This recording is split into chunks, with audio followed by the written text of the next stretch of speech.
नमस्कार साथियों, आज हम 2022 में जो इंग्लिश का पेपर हुआ है 3 से 16 डबल ई क्लास 12th का, इसका कंप्लीट हम सॉल्यूशन देखेंगे। आने वाले दिनों में आपको 2022 तथा 2023 के सभी क्वेश्चन पेपर मैं सॉल्व कराऊंगा। तो चलिए देखते हैं इसके सेक्शन ए को। सबसे पहले सेक्शन ए आपका रीडिंग से है, जिसमें आपका क्वेश्चन नंबर फर्स्ट दिया है, read the following passage carefully, यानी नीचे दिए गए पैसेज को सावधानी पूर्वक पढ़ें and answer the questions that follow, और नीचे दिए गए प्रश्नों के उत्तर दीजिए। तो इसे आपको सबसे पहले मोटा मोटा पढ़ लेना है। तो देखिए, it is only under adverse circumstances, यह केवल विपरीत परिस्थितियों के अंतर्गत है, that the real man is discovered, कि एक वास्तविक व्यक्ति का पता चलता है। अ मैन ऑफ कैरेक्टर, एक चरित्र वाला व्यक्ति, ऑफ नोबल इंटेंशंस, श्रेष्ठ इरादों वाला व्यक्ति, of strong and sturdy physique, यानी कि मजबूत और दृढ़ शारीरिक गठन वाला व्यक्ति, and virtues of selfless service to others, और दूसरे लोगों के प्रति निस्वार्थ रूप से सेवा करने का जो गुण होता है वह व्यक्ति, प्रूव्स हिज वर्थ, अपनी योग्यता को साबित करता है, even in the times of adversity, विपत्ति के समय में भी, ही फेसेज द एडवर्सिटी, वह मुसीबत का सामना करता है, विद हिज स्ट्रॉन्ग विल, अपनी दृढ़ इच्छा शक्ति के साथ, एंड डिटर्मिनेशन, और अपने दृढ़ संकल्प के साथ। If he has a will, यदि उसके पास एक इच्छा शक्ति है, टू डू अ थिंग, एक वस्तु को करने की, nothing can stand in his way, तो उसके मार्ग में कोई भी चीज़ खड़ी नहीं हो सकती है। ही कैन कॉन्कर, वह जीत सकता है, ऑल ऑब्स्टेकल्स, सभी बाधाओं को, टू अचीव हिज मिशन, अपने उद्देश्य को प्राप्त करने के लिए। सेंस, क्योंकि या चूंकि, हिज ऑब्जेक्टिव, उसका जो उद्देश्य है, इज नोबल, वह श्रेष्ठ है, एंड वर्दी, और योग्य है। In the way of prosperity, समृद्धि के दिनों में, एंड प्लीजर, और आनंद के समय में या दिनों में, वी स्लीप, हम सोते हैं, एंड एंजॉय, और आनंद लेते हैं, एंड और know not what we are, और हम नहीं जानते हैं कि हम क्या हैं। वट इन एडवर्सिटी, लेकिन विपत्ति के समय में, the inner man wakes up, यहाँ इनर मैन का मतलब है हमारी अंतरात्मा जाग जाती है, and we come to know, और हम लोगों को पता चल जाता है, our real strength and weakness, अपनी वास्तविक शक्ति और अपनी कमजोरी का। तो आइए इसके क्वेश्चंस को देखते हैं। यहाँ पहला क्वेश्चन पूछा है, when is the real man discovered, तो आप इसका आंसर ऐसे लिख सकते हैं, the real man is discovered, और देखिए यहाँ से आप जोड़ सकते हैं, ओनली अंडर एडवर्स सर्कमस्टेंसेज, नहीं तो मैं आपको पूरे आंसर्स लिख के शो कर देता हूँ। चलिए, तो देखिए पहले क्वेश्चन का आप आंसर लिख सकते हैं, चाहे तो वहीं से पूरा, it is only under adverse circumstances, यह केवल विपरीत परिस्थितियों के अंतर्गत है, that the real man is discovered, कि जब एक वास्तविक व्यक्ति का पता चलता है। दूसरा क्वेश्चन पूछा है, what kind of a man proves his worth even in adversity, यानी कि किस प्रकार का व्यक्ति विपत्ति में भी अपनी योग्यता को साबित कर देता है। तो यही आंसर आपको दिया है, a man who is the character of noble intentions, of strong and sturdy physique, and virtues of selfless service to others, proves his worth even in adversity. तो इतनी समस्या आपको वहाँ से नहीं होगी। अगला क्वेश्चन पूछा है, who can conquer his mission, कौन अपने मिशन को जीत सकता है। तो a man of strong will power, of noble objective, and who is वर्दी कैन कॉन्कर हिज मिशन। अगला क्वेश्चन देखिए, explain in your words the underline portion in the passage, जो आपको अंडरलाइन पोर्शन दिया गया है उसे अपने शब्दों में आपको क्या करना था, एक्सप्लेन करना था। तो आप आंसर लिख सकते हैं, the underlined portion in the passage means that when the time is adverse, our inner conscious wakes up and gives us strength and determination to come out such a situation। उसके बाद vocab आपके question पूछे हैं, which word in the passage is opposite of selfish, तो आप वहाँ देखिए थे selfless हो जाएगा, the word selfless is the opposite of selfish। अगला है, which word in the passage means misery, misery माने आप जानते हैं दुख या विपत्ति होता है। तो पैसेज में दिया है, the word adversity means misery, आपको वहाँ एडवर्सिटी का अगर एंटोनियम पूछे तो आप ध्यान रखेंगे प्रॉस्परिटी। अगला क्वेश्चन है, what does the word obstacle mean in the passage, तो ऑब्स्टेकल माने बाधा होता है, तो हर्डल्स आप लिख सकते हैं या प्रॉब्लम्स लिख सकते हैं, लेकिन आपका वहाँ नहीं दिया है। आगे का क्वेश्चन देखते हैं दोस्तों। तो देखिए आगे के क्वेश्चन आपसे क्या पूछे गए हैं। सेक्शन बी में कह रहा है आपसे right an article, question number 2 है, on any one of the following topics in about 100 और 150 वर्ड्स। यानी कि जो नीचे टॉपिक दिए हैं आपको 3, इनमें से किसी एक पर आपको आर्टिकल लिखना है। तो मोस्ट इम्पोर्टेंट आर्टिकल है आपके इम्पोर्टेंस ऑफ डेमोक्रेटिक वैल्यूज और योर विजन इन लाइफ। ये खूब पूछे हैं 2022 और 23 में। उसके बाद ये आर्टिकल के भी साथ साथ आप इस क्वेश्चन पेपर में जो आपका क्वेश्चन नंबर 3 दिया है, इनके भी आप स्क्रीनशॉट ले लें, क्योंकि दोनों के आंसर मैं एक ही साथ आपको शो करने वाला हूँ। यहाँ लेटर पूछा है आपसे, write a letter to the editor of a national daily showing your concern over high rise in water tax. और दूसरा प्रिंसिपल के लिए पूछा है फ्री स्टूडेंटशिप के लिए। तो देखिए पूरे आंसर को देखते हैं। सबसे पहले जो आर्टिकल आपसे पूछा है, article on importance of democratic values, इस पर आप बहुत आसान शब्दों में एक आर्टिकल लिख सकते हैं। आप चाहें तो पहले इतने का स्क्रीनशॉट ले लें, क्योंकि वीडियो काफ़ी लंबा चला जाएगा इसीलिए। उसके बाद यह थोड़ा सा और था, इसका भी एक स्क्रीनशॉट ले लें। उसके बाद दोस्तों डाउरी सिस्टम पर आपसे आर्टिकल पूछा है, तो बहुत आसान और सटीक शब्दों में ये लिखे गए हैं, आपको भी पेपर में लिखने में कोई दिक्कत नहीं होगी। ये रहा आपका कंप्लीट आर्टिकल डाउरी सिस्टम पर। उसके बाद ये मोस्ट इम्पोर्टेंट है दोस्तों, इस आर्टिकल को अवश्य तैयार कर लें। Your aim in life, your vision in life, your या माई प्लान्स फॉर फ्यूचर।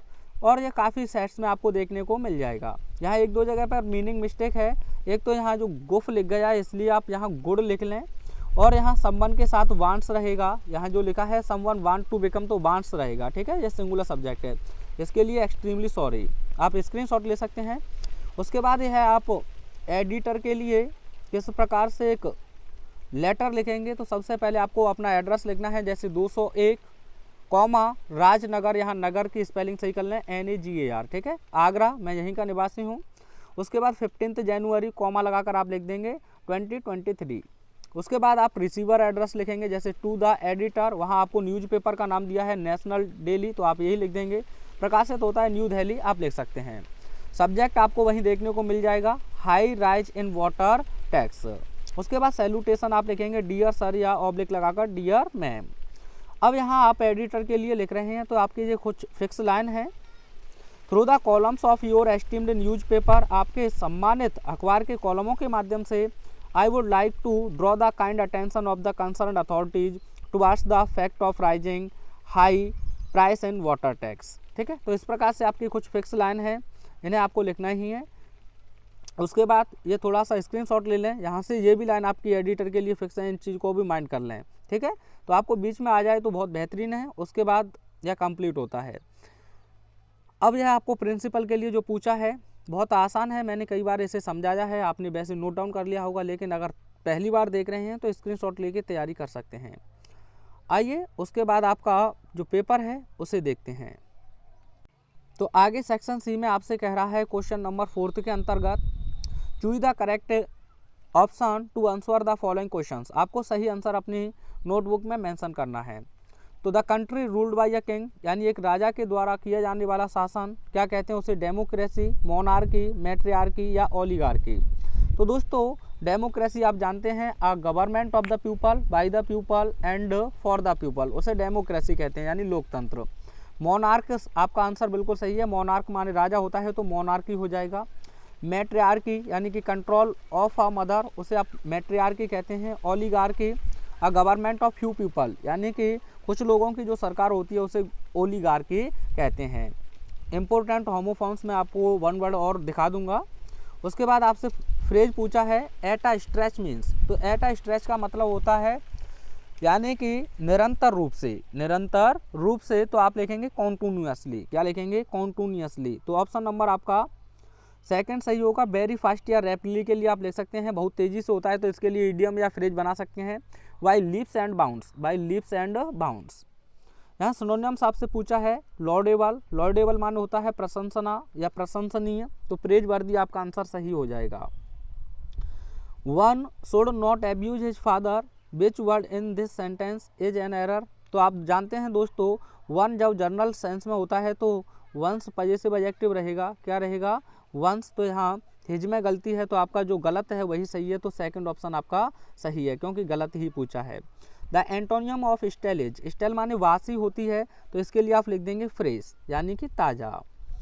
यहाँ नीचे दिए गए किसी एक को आपको इनडायरेक्ट स्पीच में बदलना है। तो पहला क्वेश्चन इसमें दिया है आपको, you said to him are you a fool. तो दोस्तों देखें आपकी रिपोर्टेड स्पीच एक इंट्रोगेटिव है, तो ऐसी स्थिति में सैड हो या सेड टू आप आस्क्ड में बदल देते हैं। कॉमा इन्वर्टेड कॉमा के स्थान पर आप इफ लगा देंगे, तो यू आस्क्ड हिम, उसके बाद इफ यू को हिम से चेंज करेंगे तो ही हो जाएगा, उसके बाद आप लिख देंगे वॉज अ फूल, क्योंकि एज एम आर किस में चला जाता है, वॉज वर्ब में, तो ही के अकॉर्डिंग वॉज लिखेंगे। तो you asked him if he was a fool. अगला question, the teacher said to me, comma inverted commas में, गो अवे एट वंस। तो दोस्तों यहाँ इंपरेटिव सेंटेंस है तो आदेश दिया गया है, तो आप लिख देंगे द टीचर ऑर्डर्ड मी, उसके बाद टू लगा देंगे कॉमा इन्वर्टेड कॉमाज के स्थान पर, और go away at once. The teacher ordered me to go away at once. ठीक है, आइए आगे देखिए। आगे आपसे कह रहा है change any one of the following as directed, यानी कि निर्देश के अनुसार किसी एक वाक्य को आपको बदलना है। सिंथेसिस से क्वेश्चन है, तो क्वेश्चन है Sheela must work hard to succeed, यानी कि शीला को सफल होने के लिए अवश्य कठिन परिश्रम करना चाहिए। तो आपको इसका कंपाउंड सेंटेंस बनाना है दोस्तों। तो आप हिंदी में कैसे कहेंगे, शीला को कठिन परिश्रम करना चाहिए और केवल तभी वह सफल होगी। तो पहले इस क्लॉज को पूरा लिख देंगे, शीला मस्ट वर्क हार्ड, उसके बाद यहाँ से आप जोड़ देंगे एंड ओनली देन और केवल तभी, उसके बाद आप लिख देंगे शी विल सक्सीड, ठीक है, यह आपका कंपाउंड सेंटेंस बन जाएगा। Sheela must work hard, Sheela को अवश्य कठिन परिश्रम करना चाहिए, एंड ओनली देन और केवल तभी, शी विल सक्सीड वह सफल हो जाएगी। अगला क्वेश्चन आपसे क्या कहता है, वी ईट टू लिव, हम जीवित रहने के लिए खाते हैं। कॉम्प्लेक्स सेंटेंस है, तो दोस्तों 2 प्लस अगर V1 देखने को मिले, अगर आपको कॉम्प्लेक्स बनाना है तो सबसे पहले आप लिखेंगे वी ईट, क्या लिखेंगे, वी ईट, उसके बाद यहाँ 2 आ जाए उसके स्थान पर सो दैट का प्रयोग कर देंगे, सो दैट, ठीक है।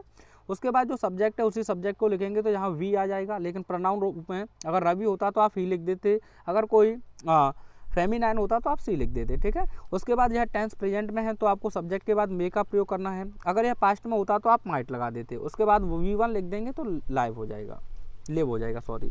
वी ईट हम खाते हैं, सो दैट ताकि वी मे लिव हम जीवित रह सकें, ठीक है। अच्छे से आपको क्लियर हुआ होगा।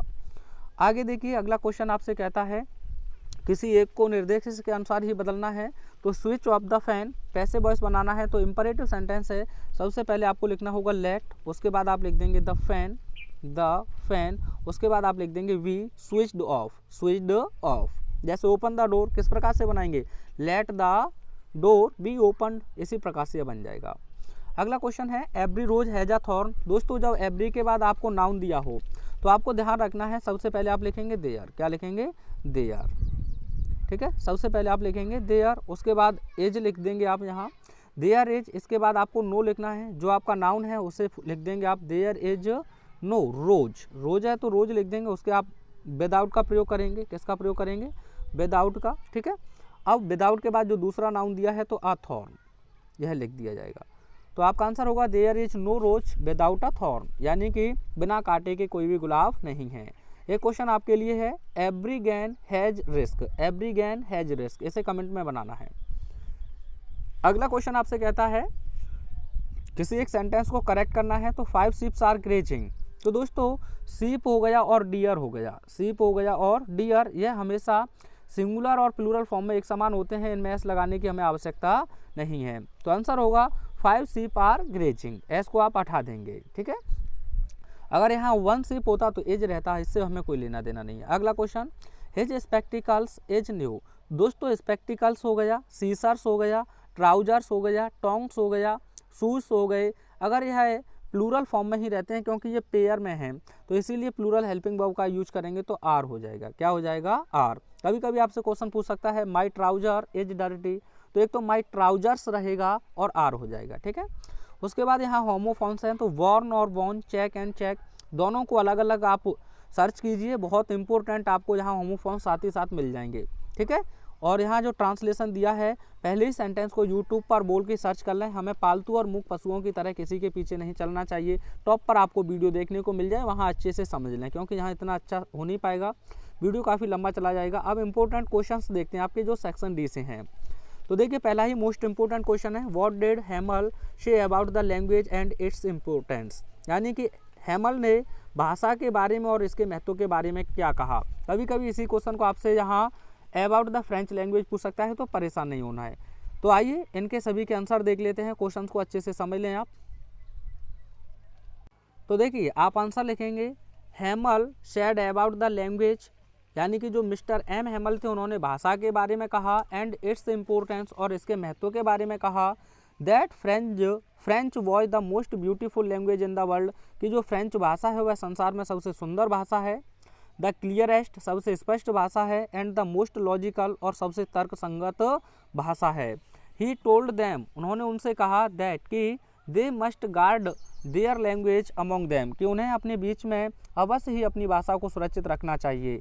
बिकॉज क्योंकि व्हेन अ पीपल, क्योंकि जब एक राष्ट्र आर एंस्लेव्ड गुलाम हो जाता है, एज लॉन्ग एज जितने लंबे समय तक, दे हेल्ड फास्ट देयर लैंग्वेज जब तक वे अपनी भाषा के साथ मजबूती से जुड़े रहते हैं, इट इज यह होता है, एज इफ मानो, दे हैड उनके पास हो, the key to their prison उनकी जेल की चाबी। आसानी से आप इसका आंसर लिख सकते हैं। दूसरा क्वेश्चन पूछा था, what did the instructor do to train Douglas, यानी कि जो प्रशिक्षक है उसने डगलस को प्रशिक्षित करने के लिए क्या किया। तो Douglas got an instructor to teach him how to swim, Douglas ने किस प्रकार तैरा जाए सीखने के लिए एक प्रशिक्षक को अरेंज किया। The instructor put a belt around him, जो प्रशिक्षक था उसने अपने चारों तरफ एक बेल्ट लगा ली, यानी डगलस के चारों तरफ एक बेल्ट लगा दी। A rope was attached to this belt, और इस बेल्ट से एक रस्सी को जोड़ दिया। It went through a pulley, यह एक पुली से होकर गुजरती थी। That ran on an overhead cable, जो सिर के ऊपर एक केबल के ऊपर से दौड़ती थी। दस इस प्रकार से Douglas was able to go back and forth across the pole, इस प्रकार से डगलस उस ताल के एक सिरे से दूसरे सिरे तक आर पार होने में सक्षम हो गया। He was taught to put his face under water, उसे उसके चेहरे को पानी के अंदर रखना भी सिखाया। एंड एक्सहेल और सांस छोड़ना सिखाया। And to raise his nose अपनी उसकी नाक को ऊपर उठाना सिखाया। एंड इनहेल और सांस लेना सिखाया।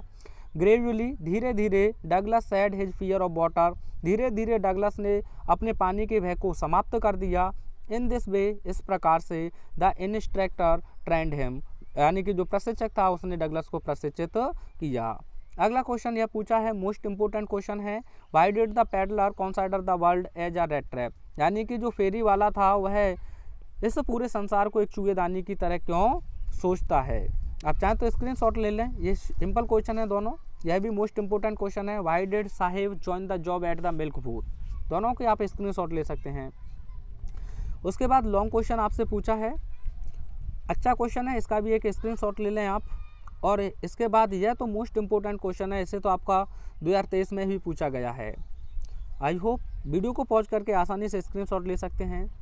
उसके बाद आइए आगे आपसे सेंट्रल आइडिया पूछे हैं, तो पहले आप इस सेंट्रल आइडिया का स्क्रीनशॉट ले सकते हैं। स्टैंजा पूछा था, वैसे उस स्टैंजा को मैंने करा दिया, अभी आपको मैं बताऊंगा, तो एक स्क्रीनशॉट ले सकते हैं इस सेंट्रल आइडिया का।